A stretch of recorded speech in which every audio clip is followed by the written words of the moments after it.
Hillary Clinton may have won the popular vote by a margin similar to the combined population of North and South Dakota, Vermont, and Wyoming. But this November, the Electoral College system actually won over one longtime critic.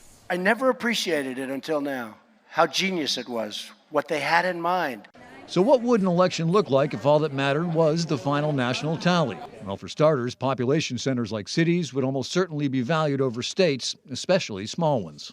If we did away with the Electoral College, money would play a much bigger role than it does now.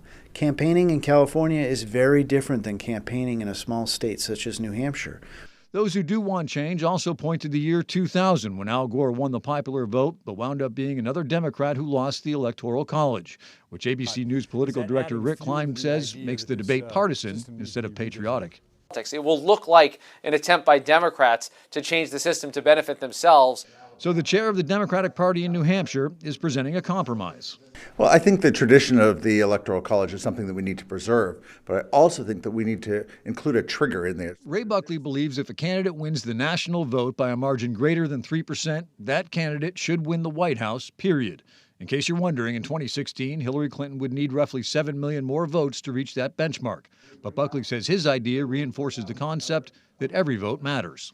Right now, if you're a Republican in Massachusetts, you don't really think that your vote matters because the likelihood of Republicans going to carry Massachusetts is 1%. So what would it take to change the current system? A constitutional amendment which would require 2/3 of the House and Senate and then 3/4 of state legislatures to agree. So with the way partisanship is these days, the Electoral College just might be safer than it's ever been before. Reporting live, Josh McKelvin, WMUR News 9.